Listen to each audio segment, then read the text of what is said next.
What kind of letter speaks like a sermon, warns like a trumpet, and still feels unfinished?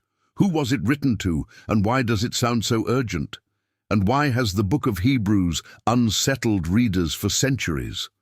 Some place its composition before the destruction of the Jerusalem temple in 70 AD, because its language about sacrifice can sound immediate rather than distant. Others argue for a later framing. Even its human author remains debated, with early traditions naming Paul in some circles, while many modern scholars hesitate. So this is not a simple book with a simple history. It is a voice from a pressured community, calling tired believers not to drift. But here's the thing. Hebrews is less about secret trivia and more about spiritual gravity. It asks whether Jesus is truly enough when fear, shame, and nostalgia pull people back to what feels safer. Its core claim is stark and pastoral at once. In Christ, God has given a final and superior revelation, a better priesthood and a better covenant. So turning back is not merely a mistake, it is a loss of life-giving hope. Tonight we follow 4 pathways through that claim. Christ above angels and Moses, Melchizedek and the eternal priesthood, the new covenant sacrifice, and the hall of faith witnesses who endured before us.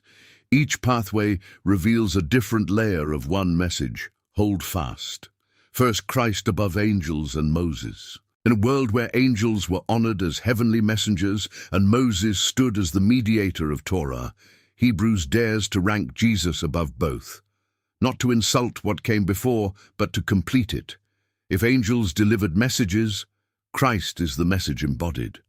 If Moses served faithfully in God's house, Christ is described as son over the house. The comparison is deliberate, almost courtroom-like, as if the writer is building a case line by line for a wavering audience.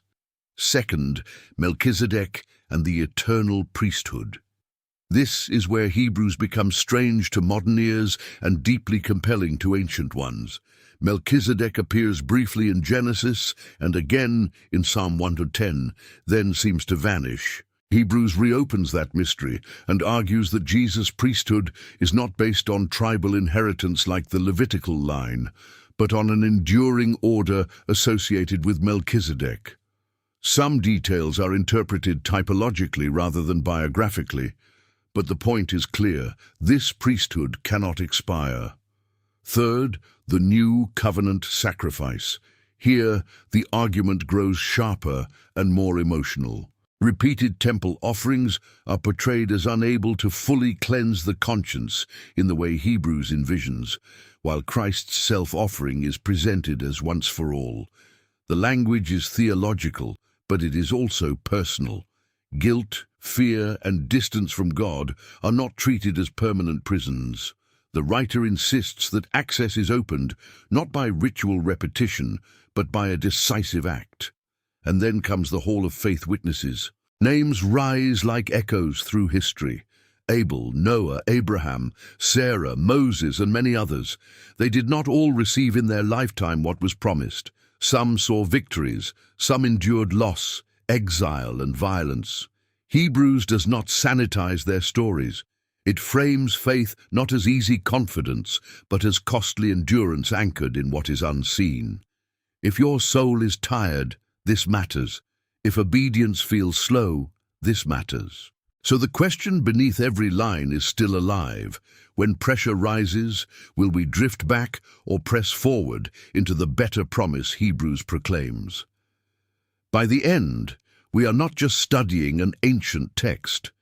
We are facing a living decision. What happens when the old ways feel safer than the living God? What do you cling to when your courage runs thin and your memory tells you that yesterday's structure was easier than today's trust? Hebrews enters that moment like a voice in the dark, not shouting for spectacle, but pressing a single burden into the conscience. Do not drift.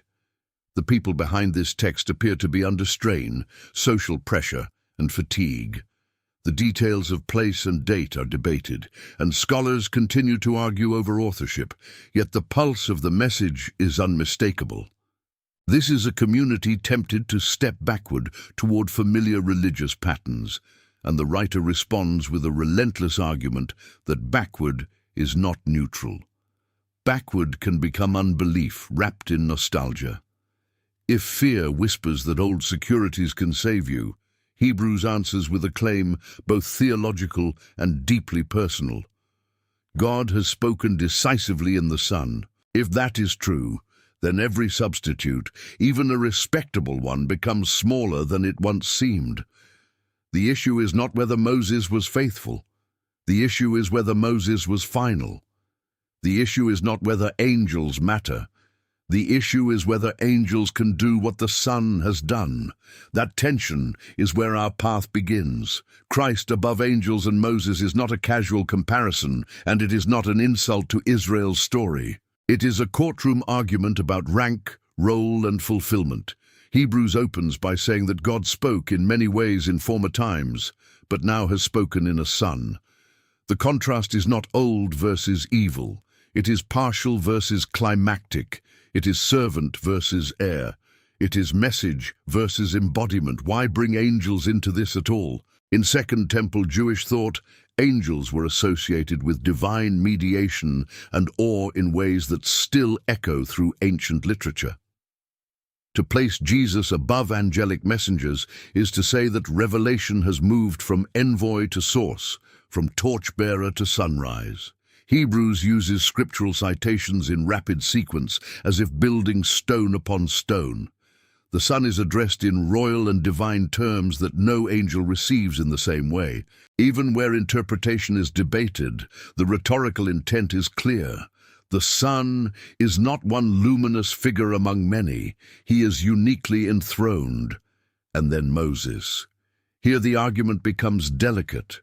Moses is not dismissed. He is honored as faithful in all God's house. But Hebrews adds a distinction that changes everything. Moses is faithful as a servant in the house. Christ is faithful as son over the house. One bears witness within the structure.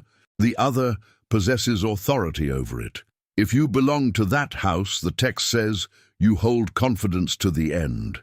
That final phrase is crucial. The writer is not collecting doctrinal trophies. He is diagnosing a crisis of endurance. You can feel the pastoral weight under the logic. A weary believer might say, I am not rejecting God, I am only taking a safer path. Hebrews replies, safer according to whom? If the Son is truly higher than angels and greater than Moses, retreat is not prudent. It is proportionally dangerous because it misjudges who stands before you. This is why warning passages begin to appear. Do not neglect such a great salvation. Do not harden your hearts as in the rebellion. Exhort one another daily, lest sin's deceitfulness harden you.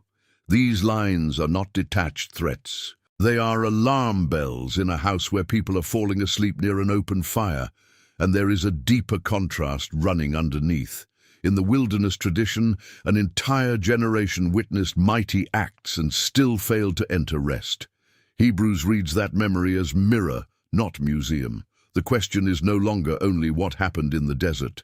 The question is what happens in your chest when disappointment and delay pile up. Do you reinterpret obedience as optional? Do you rename drifting as maturity? If that sounds severe, remember the tenderness woven into it. The text does not merely command effort. It speaks of a sympathetic high priest who has passed through the heavens, who has been tested in every way yet without sin. So draw near with confidence to the throne of grace. The warning and the welcome sit side by side. That paradox is deliberate.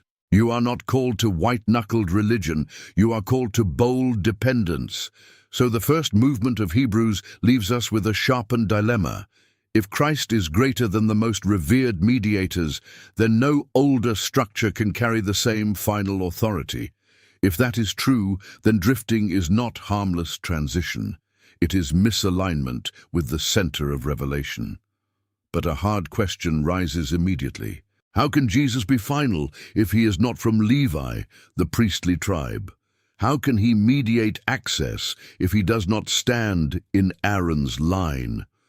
That is where Hebrews turns into one of the strangest and most compelling arguments in the New Testament.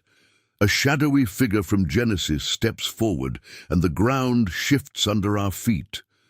Melchizedek appears briefly in Genesis 14 as king of Salem and priest of God Most High. He blesses Abram, receives a tenth, and then disappears from the narrative. Centuries later, Psalm 1:10 speaks of a priest forever, according to the order of Melchizedek. Hebrews takes those sparse lines and unfolds them with astonishing intensity. Why build so much on so little? Because in that little, the writer sees a pattern broad enough to hold a new covenant age. Some claims in this section are typological and debated. Hebrews does not necessarily argue that Melchizedek had no literal parents or birth in historical terms. Rather, the text's silence in Genesis becomes a literary canvas that allows him to function as a figure of enduring priesthood. The argument is not random. It follows the ancient practice of close scriptural reading, where what is said and what is unsaid can both become theological signals. The core point emerges with force. Levitical priests serve by genealogical necessity and die in succession. Their office is inherited and interrupted. Jesus, however, is presented as priest by divine oath and indestructible life. The difference is not cosmetic. One system depends on repeated replacement. The other rests on permanent mediation. Ask what that means for a frightened community. If your priest can be lost, your assurance can flicker. If your priesthood is bound to time, temple, and ancestry, then catastrophe can feel like the end of access. But if your priest lives forever, intercedes continually, and was appointed by oath, then your confidence no longer rises and falls with institutional fragility. Hebrews is not anti-history. It knows the beauty and burden of inherited forms. Yet it insists that inheritance itself cannot be the final ground of reconciliation. Here is the contrast line the text keeps pressing. Bloodline can assign office, but only a living and perfect mediator can secure the conscience. This is why the writer says perfection was not achieved through the Levitical priesthood. If it had been, why would another priest arise in a different order? The logic is surgical. A changed priesthood implies a change of law in covenant administration. For listeners shaped by Torah memory, that is not a minor update. It is a tectonic shift. No wonder Hebrews sounds urgent. It is asking people not merely to adjust a ritual. It is asking them to recenter reality. And yet the tone remains pastoral, not triumphant.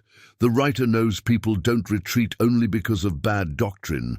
They retreat because they are bruised, because waiting is long, because visible systems feel tangible when promises feel distant. So Hebrews gives them something stronger than nostalgia. It gives them a mediator who can never be archived.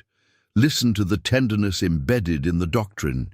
He is able to save completely those who draw near through him, since he always lives to intercede. That sentence has sustained exhausted believers for centuries. Not because it denies suffering, but because it relocates the center of hope. Your future does not depend on your flawless performance. It depends on a priest who does not expire. Still, a question remains. If this priesthood is eternal and superior, what exactly did it accomplish? Did it simply reinterpret old sacrifices, or did it replace their function entirely? Hebrews does not leave that vague. It moves from priest to offering, from office to blood, from continuity to decisive fulfillment. And this is where many readers feel the greatest tension. The new covenant sacrifice is presented as the turning point no repeated ritual could finally achieve. Hebrews describes tabernacle patterns, priestly service, and annual remembrance of sins, then argues that these repeated offerings could not perfect worshippers in conscience in the full sense the writer intends.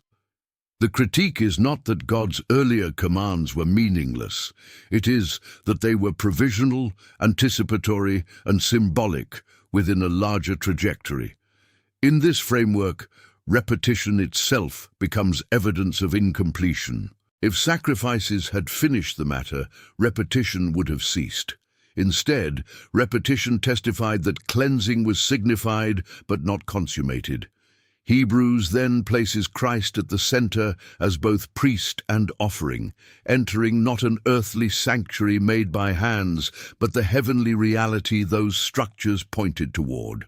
Some interpretive details here are contested among scholars and traditions. Yet the narrative burden of Hebrews is plain. Christ's self-offering is once for all, not once for one generation and then again for the next. Once for all in sufficiency, once for all in covenant finality, once for all in access. If that claim stands, then turning back to older sacrificial systems is not spiritual caution. It is choosing shadow when the substance has arrived. Notice how personal the argument becomes. The writer speaks of hearts sprinkled clean, bodies washed, confidence to enter, conscience purified from dead works. This is not abstract temple architecture. This is interior liberation, guilt that keeps replaying, shame that keeps bargaining, fear that keeps asking, have I done enough yet? Hebrews answers with unsettling clarity, enough has been done, but not by you. And then comes another warning, severe and sober. If people deliberately persist in rejecting the truth after receiving knowledge, what remains is not another sacrifice waiting in reserve.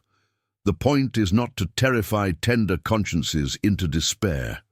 The point is to strip false refuge from those treating grace as disposable. Hebrews never allows cheap comfort, but it also never withholds real comfort from those who draw near in trust.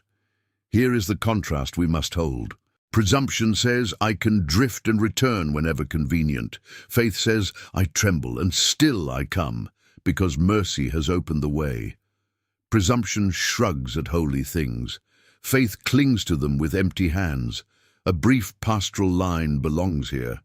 If you feel unworthy, you are not disqualified from drawing near. If you feel self-sufficient, you may be nearer danger than you think.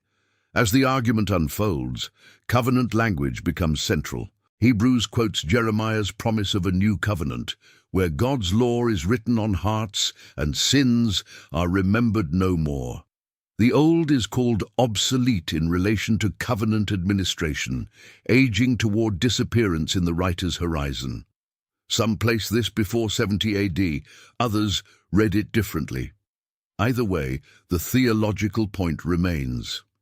God has enacted what was promised, and believers are summoned to live as if that enactment is real. Then the text returns to practice.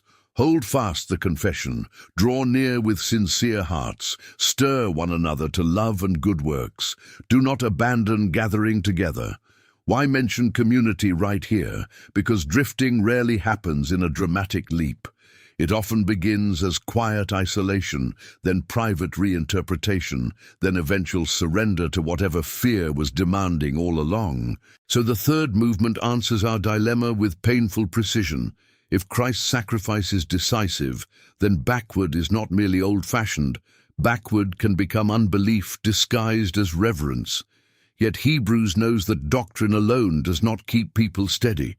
You can explain priesthood and covenant and still lose heart on Monday morning.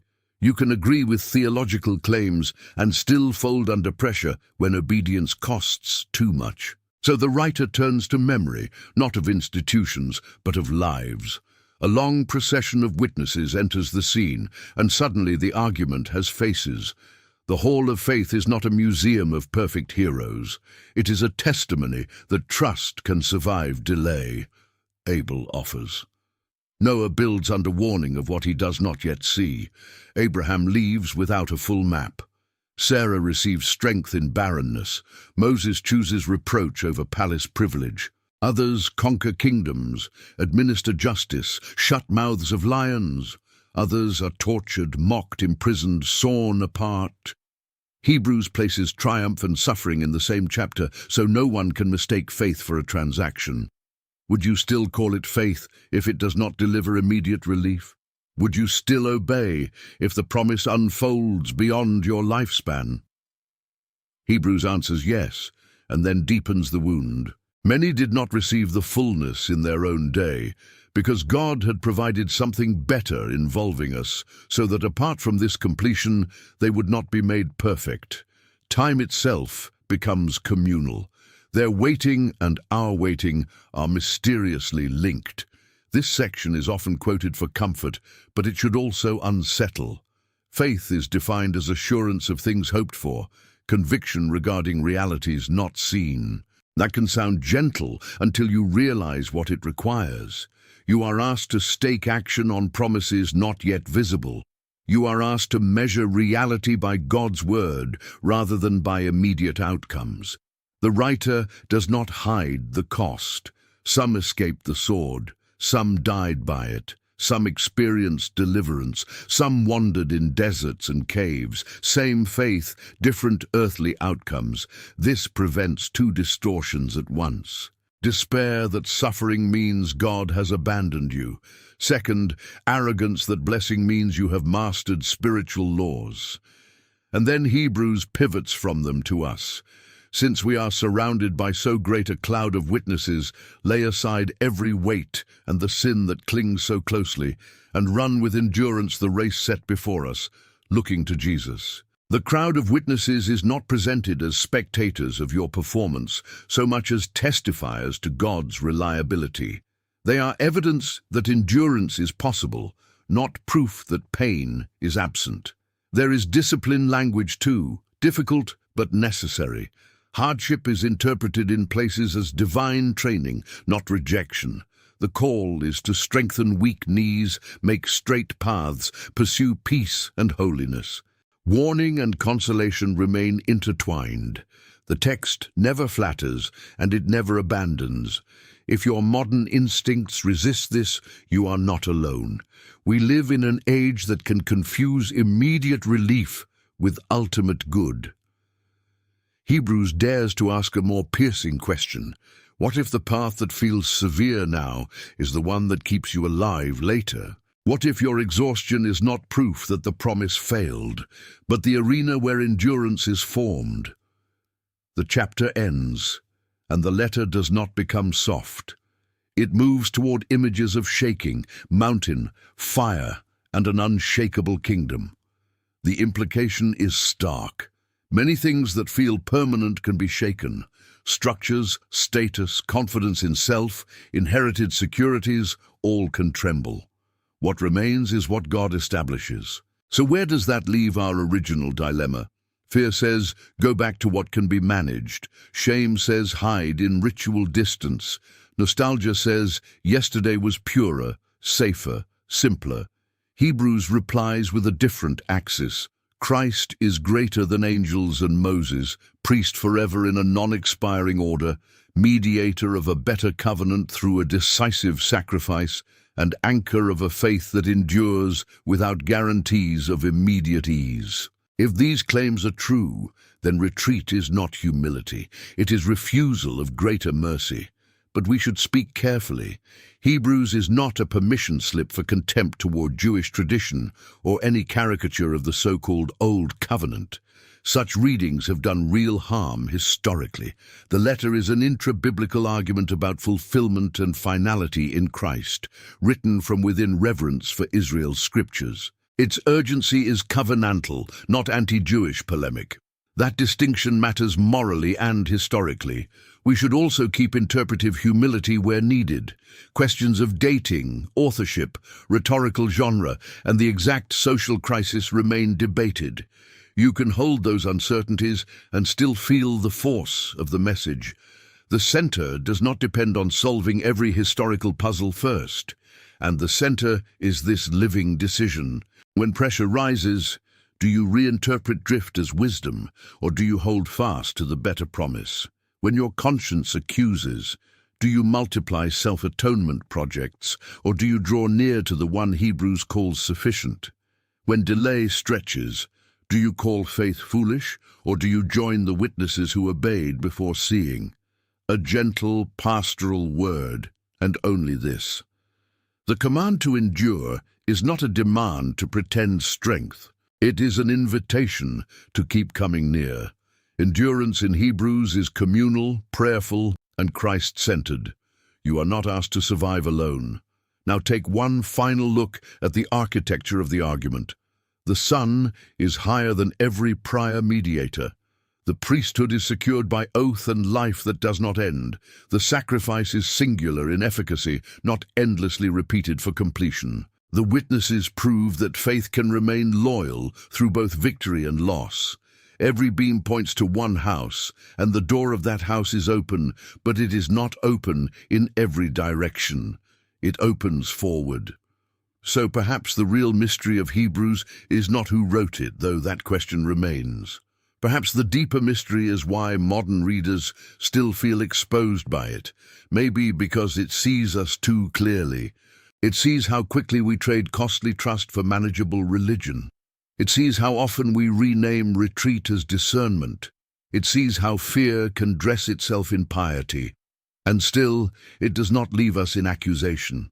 It gives us a high priest who sympathizes, a covenant that promises inner renewal, and a lineage of witnesses who tell us that delayed fulfillment is not failed fulfillment. That is why this ancient voice still sounds urgent. Not because it is loud, but because it is true enough to interrupt us. If the Son is truly final, what is left to negotiate? If the sacrifice is truly decisive, what are you still trying to repay? If the kingdom is truly unshakable, why anchor your life to what is already trembling? The next movement takes us to the edge of application, where doctrine becomes choice and choice becomes trajectory. Because once Hebrews has rebuilt your map of revelation, priesthood, sacrifice, and endurance, only one question remains in the dark silence after the argument. When the old road calls your name, which voice will you trust? So we return to the question that has been following us from the first line. When fear grows loud and old structures feel safer, does Hebrews truly give us a reason to move forward instead of back? After everything we have traced, its answer is clear, though never simplistic. Yes, because the center has changed. The argument of Hebrews is not that the past was worthless, but that in Christ the past has reached its goal. If we gather the episode into a few hard takeaways, the first is this: Hebrews insists that Jesus is not one more messenger in a chain of messengers. He is the decisive revelation above angels and greater than Moses, not by erasing what came before, but by fulfilling what came before. That means spiritual retreat can look respectful while still being refusal. If God has spoken finally in the Son, then going backward is not humility, it is misreading the moment. The second takeaway is priesthood. Hebrews anchors hope in a mediator who does not pass away.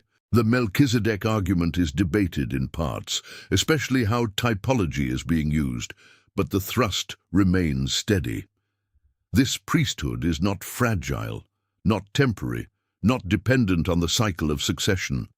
For a tired conscience, that changes everything. Your access to mercy is not hanging from a thread of human continuity. The third is sacrifice and endurance joined together. Christ's offering is presented as once for all, and the hall of faith shows what life looks like when people trust that claim under pressure. Some witnesses saw visible victory, others suffered and waited. Hebrews refuses to flatter either group. Faith is not a shortcut around pain.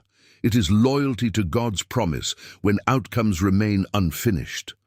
And this is why the thesis still stands. Hebrews makes a sustained case that Christ is supreme and sufficient, so the faithful response is not retreat into familiar securities, but endurance that holds fast to the better promise. Not because believers are naturally strong, but because the one they cling to is described as living, permanent, and able to sustain them. We should keep one hand open in humility. Questions about precise authorship, dating before or after the temple's fall, and parts of the historical setting remain contested, but those uncertainties do not dissolve the book's central pressure. The text still confronts the same human instinct in every age. When life trembles, we reach for what feels manageable. Hebrews asks whether manageable is the same as faithful. There is a quiet pastoral edge here, and we should hear it without turning it into performance. If you feel worn down, you are not disqualified.